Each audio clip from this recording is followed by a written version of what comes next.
Hi. Yes, I'm back. Yeah,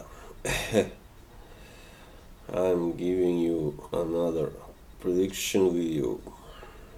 I believe it's number 62. Well, let's take a look. There are a few interesting fights this weekend. Um, Tonight there's a fight in Baku, Azerbaijan. And it's interesting because the brother of Zaurbek Baisangurov, the former junior middleweight champion and contender, Kasan, is fighting the same guy that his brother once stopped, Guido Nicolas Pito of Argentina and Spain, for the vacant WBA Intercontinental Middleweight title. This guy, Kasan, is undefeated, 15-0 with 17 knockouts, and he's 20 only.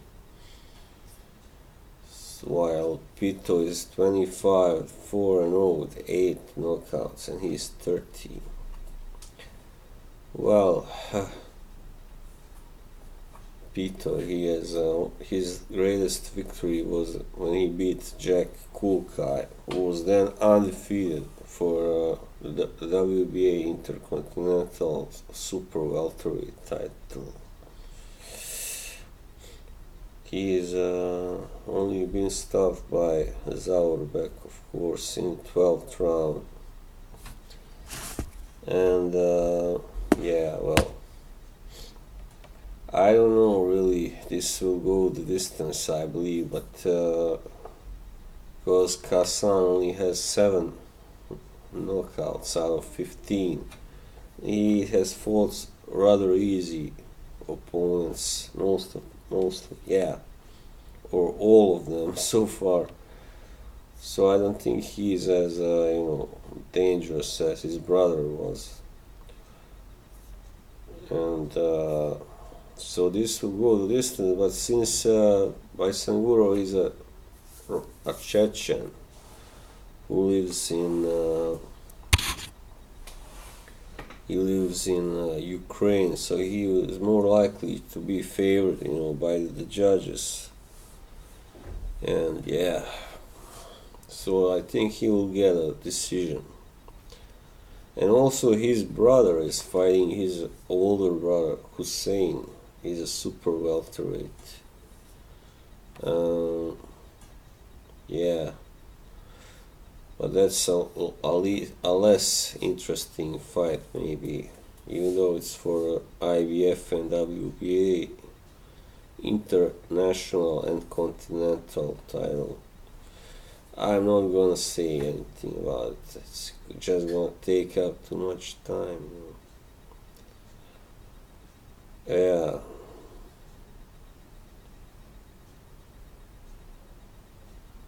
Dmitry Mikhailenko is also fighting. Tommy Langford and Jason Welborn are fighting for the British middleweight title also tonight. Yeah. Well, Tommy Langford, after he was knocked out by Kurtzidze, he has won 2 fights on points, and in the last one he beat Jack Arnfield for a British middleweight title. Jason Welborn, well, he is 22-6. He is not a really good contender, but I guess he's kind of decent. Well, he was knocked out by Liam Smith, and that was of course at 154, and he lost to Matthew Macklin on points. I think of course Tommy Langford should win this. It's in Warsaw. Yeah. Okay, let's move on.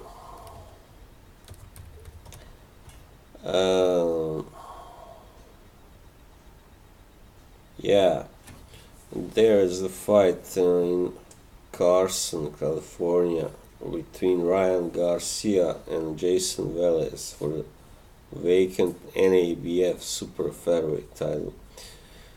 Ryan Garcia he's got a mouth, and he hasn't really yet defeated anyone notable, but he's a big puncher, yeah, and 13 KOs in 14 out of 14 wins. That's a lot. But Velez, he's a really solid fighter. It's just that he has been a little bit unfortunate sometimes. He lost a couple really close fights on decision. And yeah, he drew against Gradovic. He's pretty good. He beat Juanma Lopez in his last fight by TKO in the 12th round. Ryan Garcia, he is supposed to be like the new big prospect in the super featherweight division, but he is still, untested, and he may be, as good as he says himself, but also may not. So, I don't know really. I think Velez is a better boxer, most likely, even though he's not really elite level, but he's definitely got the skills.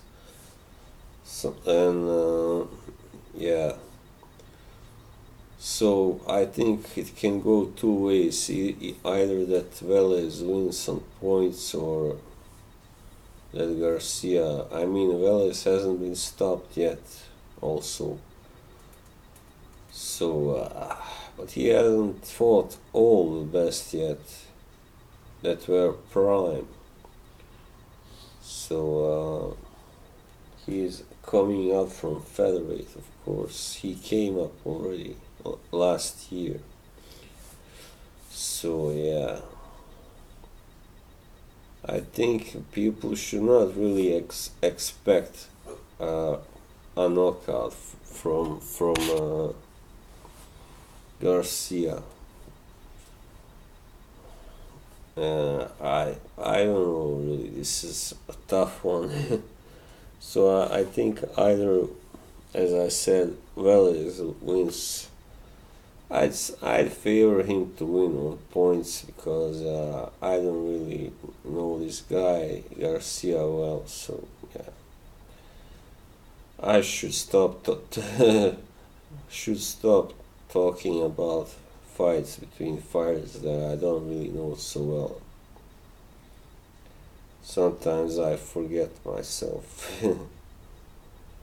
Well, okay, I think it's about time that we talk about the two main fights. First, Tony Bellew versus David Haye, the revenge match. These two, yeah. I mean, the first fight, it's a shame what happened, that Haye got injured and he couldn't really. He tried to fight, and that's commendable, but he shouldn't have kept fighting after, injuring his foot. So, this time, Bellew has gotten away a few times already. He got a couple undeserved wins. So I hope that Haye wins, but I don't know what shape he is in. He hasn't had so many fights in the last few years, and he is getting on in age, so 37. So yeah. Bellew, I just don't see him winning again unless Haye gets injured. Last time Haye was taking all his shots without problems, because Bellew is a more unnatural cruiserweight than a heavyweight. So he went to the heavyweight division because the cruiserweight division had become too strong, simply. I don't I don't know what he hopes to achieve because at heavyweight, because he is a small heavyweight today, and he doesn't have any power really at this weight. At light heavyweight he hit hard. At cruiserweight he hit kind of hard, but not exceptionally hard. And now even at light heavyweight, I'd say that his power wasn't really spectacular. It just was adequate. So this guy has always been more about aggression, and wearing his opponents out, and he does try hard. I gotta give him that, he's got a quite awkward style that sometimes can confuse opponents, but he's not really technically that good, and he's an overachiever, most definitely. While Haye as a heavyweight anyway, has been an underachiever more, because he could have achieved more than he did already, despite winning a world title. So this time I think, well, Bellew has been stopped by Adonis Stevenson, of course. So Haye, as I said, I'm not sure. Haye looked kind of slow last time, so it may be a problem for him to really catch Bellew, with enough big shots to knock him out. So but I think he will at least score a knockdown or two, and I hope it will be enough in the end for him. Even though I don't really care who wins this. Both guys are kind of assholes, as the Brits would say, and I hope we don't have to watch them too long. I know he will retire soon, of course, but Bellew is a little bit younger, so he can go on. He's not that much younger actually. He's 35. Well, that's good. So as I said, he may win this. I think. I think he will. Maybe he can get kind of a late stoppage or something. 10th, 11th round again. Maybe, I don't know. Maybe the 9th. So that's my prediction. Okay, let's then the final, the big fight is between Gennady Golovkin and Vanes Martirosyan. Yeah, this was a big disappointment because everybody expected a fight between Triple G and Canelo. Well, what can you say? What can you do? Golovkin now he holds 4 titles. Martirosyan, he is a tough customer, but I don't know if he survives this if he goes the distance. Maybe.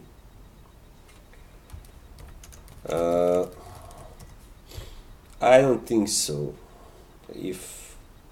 If Triple G hasn't lost any of his spark, then he should be able to end this within by the 10th round or something. Yeah, most likely. As I said, Martirosyan is tough, so he can last long.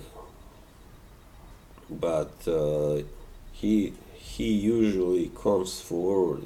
He's quite aggressive, even though he can box also.